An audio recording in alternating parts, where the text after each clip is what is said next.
ஆலயா cotton வேட்டிகள் ஷர்ட்டுகள் wedding celebration.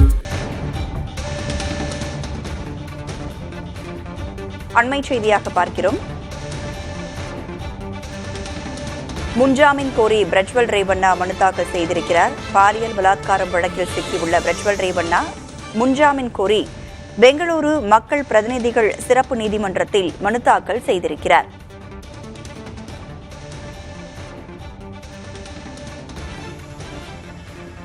இது தொடர்பான கூடுதல் விவரங்களோடு செய்தியாளர் ஜெகநாத் நம்மோடு இணைந்திருக்கிறார்.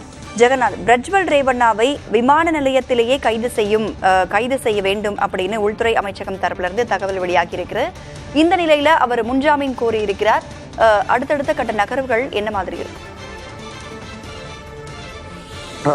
நாடிய உலுக்கிய அரசியல் வட்டாரங்களில் நாடிய உலுக்கிய ஒரு சம்பவம் கர்நாடகாவில் நடந்தது. அதாவது மதசார்பற்ற ஜனதாதளவை சேர்ந்த தற்போதைய எம்பியான ஹாசன் தொகுதி எம்பியான பிரஜ்வல் ரேவண்ணா இவர் மீது பாலியல் வழக்கு ஆபாச வீடியோக்கள் குறித்து அவர் பல பெண்களுடன் நெருக்கமாக இருக்கக்கூடிய வீடியோக்கள் கர்நாடகாவில் பரவலாக சமூக வலைதளங்களில் பரவியது. இதையடுத்து கர்நாடக அரசு சிறப்பு விசாரணை குழு அமைத்து அதற்கான விசாரணை நடைபெற்று வருகிறது. இந்த நிலையில் அவருடைய தந்தை ரேவண்ணாவும் இது பாலியல் வழக்கில் தொடர்புடையதாக அவரை சேர்க்கப்பட்டு அவர் மீதும் புகார்கள் அளிக்கப்பட்டது.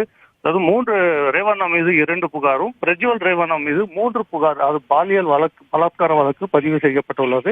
இந்த வழக்கில் அவர் தேடப்பட்டு வந்தாலும் கடந்த ஏப்ரல் 27 அவர் ஜெர்மனுக்கு வெளிநாட்டுக்கு சென்றார். அன்று முதல் கடந்த 1 மாதங்களாக அவர் எங்கே இருக்கிறார் என்பது தகவலே இல்லாமல் இருந்தது.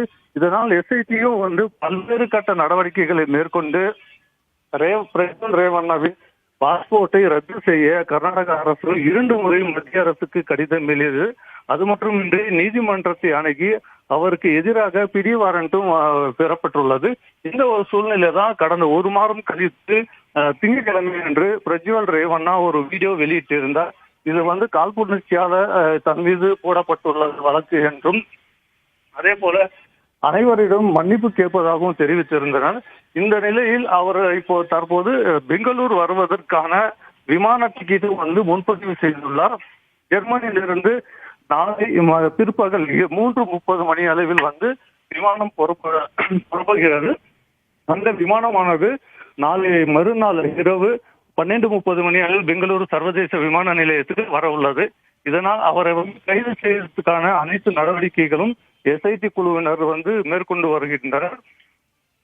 இந்த ஒரு சூழ்நிலையில் கர்நாடகா உள்துறை அமைச்சர் பரமேஸ்வரமும் அவரை விமான நிலையத்திலே வைத்து கைது செய்வதற்கான அனைத்து நடவடிக்கை எடுக்கப்பட்டு வருகிறது.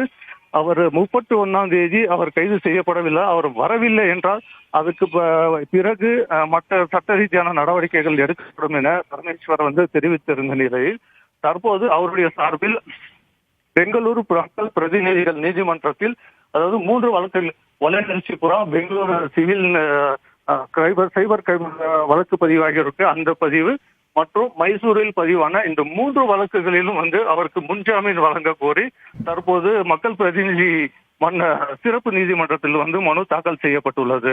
ராதா, பிரஜ்வல் மீதான பாலியல் வீடியோ வழக்கை விசாரித்து வரும் சிறப்பு புலனாய்வு குழுவினர் பெங்களூரு சர்வதேச விமான நிலையத்தில் அவரை கைது செய்ய ஏற்பாடுகள் செய்து வருகிறார்கள். இந்த நிலையில் முன்ஜாமீன் கோரி பிரஜ்வல் ரேவண்ணா மனு தாக்கல் செய்திருக்கிறார்.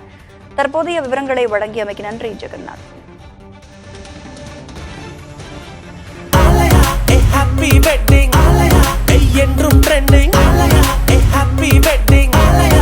ஆலயா காட்டன் வேட்டிகள் ஷர்ட்டுகள் வெட்டிங் செலிப்ரேஷன்.